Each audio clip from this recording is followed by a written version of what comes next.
Alrighty, this is Vicki. I'm back with another swatch example, and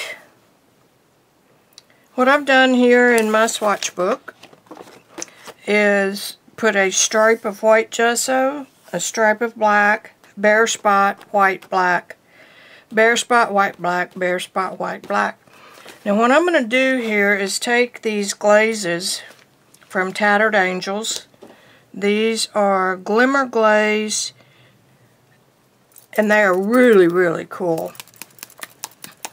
And you can shake the dickens out of these to get that mica mixed up, because this applicator is like a fingernail polish bottle. And I'm sure that there are people who would say don't shake it because you'll get bubbles in it. But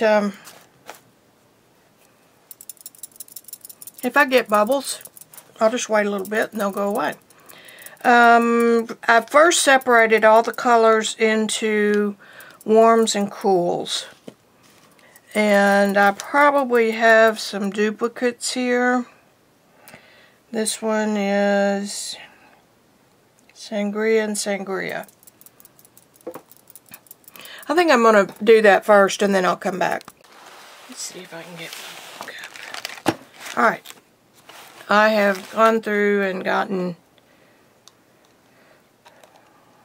look at this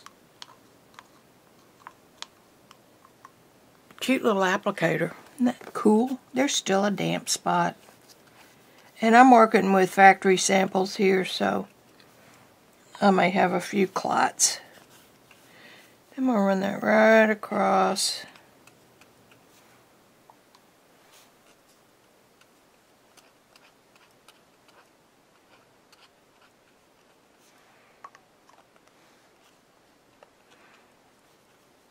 Because I wanted to see what it would do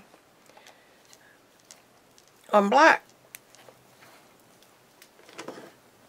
I guess I better label these as I go. Sangria. My good handwriting here.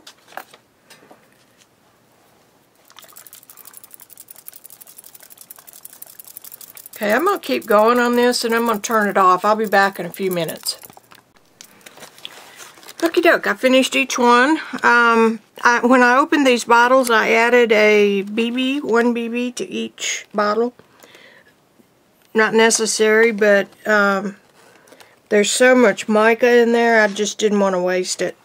Now, the other thing that's really cool about the glazes is that, let me see if I can get that where you can see it. If you hit that with a heat gun while it's still wet, it will bubble. So just keep that in mind. I thought it was really cool. Just little teensy bubbles. But I thought that was really kind of neat. Those are great. I love the applicator. Now I'm going to see what else we can do with these, and I'll be back. Alrighty. I found a fine liner lid that fit on this bottle. And if you, I tried a Dina Wakley tip, fine line applicator tip, but the screw top was different. I believe I got these from Cytex, American Science and something.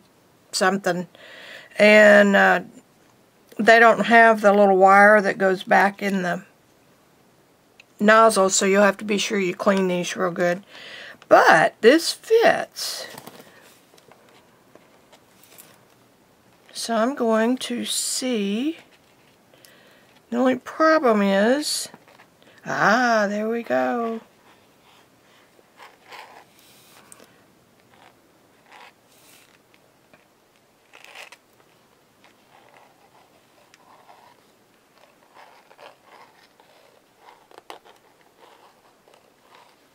The bottle is a little hard to squeeze, but it can be done. That's neat.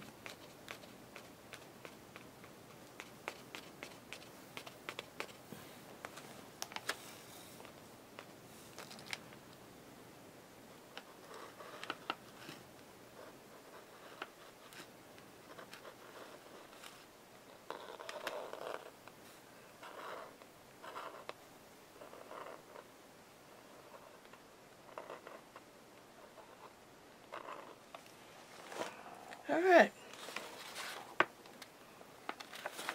That's cool. I just tried the cleaning, and this is another, I got these pipettes from Cytex as well. I filled it with water and stuck it down in the hole until it ran clear, and that'll work just fine. You don't want to neglect those, because those little holes will give you a problem. In fact, it'll ruin it. You might be able to dig around on it with a needle. But now we're going to brush.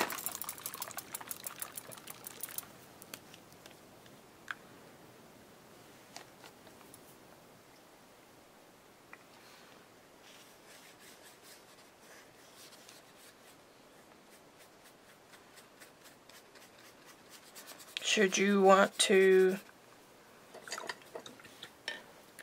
cover a bigger area, that works great. Let's do some modeling paste.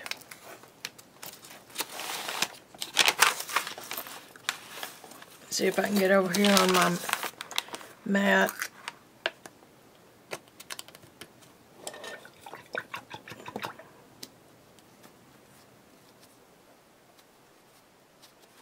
I'm going to get my brush out of there. I gotta quit using this tub of water as an excuse to not clean up. Okay, there's some modeling paste. This is Decoart Medialon. And let's see here.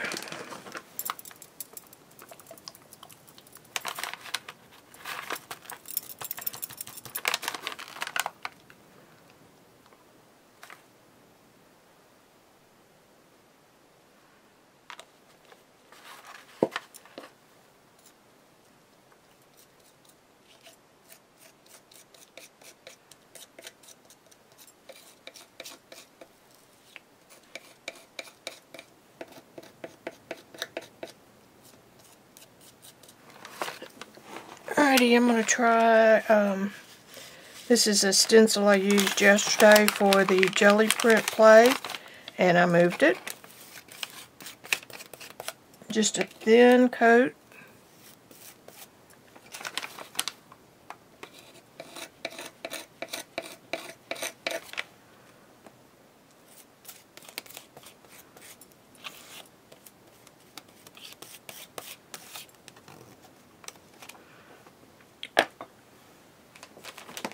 Awesome. This is another thing where you want to clean right away. The modeling paste will ruin your stencil. And what we can do is turn it over, stamp with it, and we can turn it back this way. Let me get some where you might be able to see. Sometimes you can brush a little off into the openings and you'll get another print. Regardless, be sure you clean it.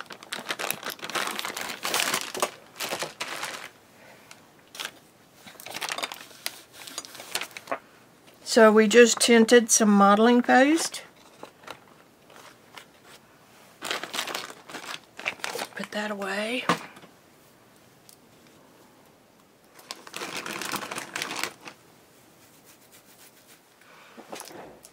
Let me get some Crackle.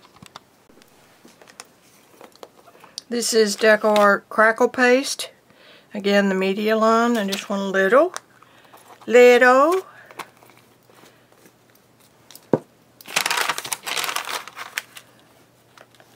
I switched to a plastic palette knife. That metal one didn't have a whole lot of give, which is fine.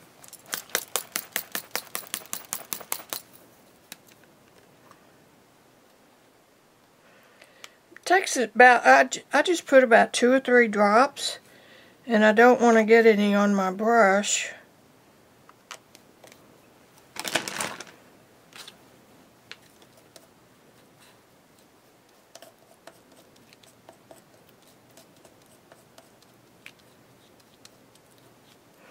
probably not going to get too much mica effect because you're diluting it with white. And I'm just making that up. I have no clue.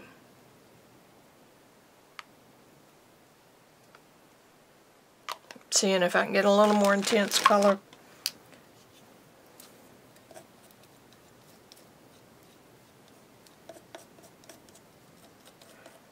A little bit. And I may be killing the property of the Crackle paste. Who knows?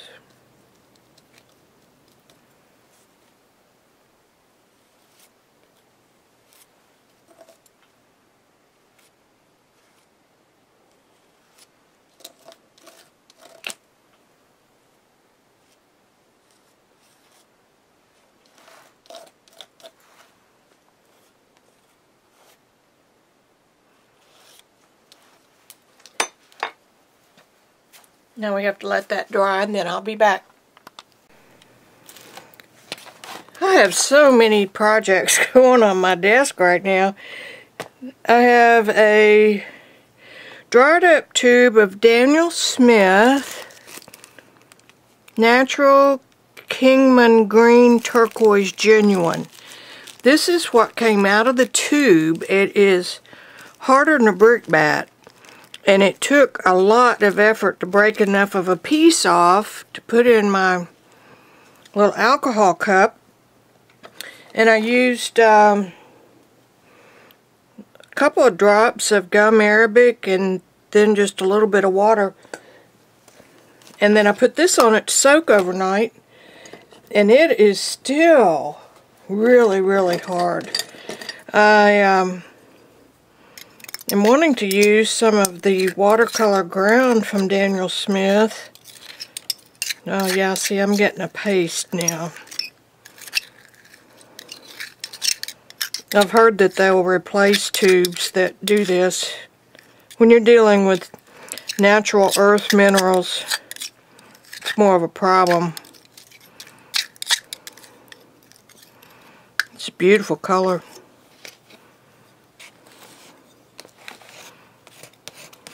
Don't ask me why I picked yesterday of all days to play with this, since it's been sitting right here for so long. Anyway, the Crackle that I did yesterday is beautiful. Look at this texture. Can you see it good? The Glimmer is so subtle, but it's there. Now, I knew I was going to dilute the mica just a hair by putting it into a third ingredient that diluted the whole thing with white, obviously. That's a beautiful Crackle.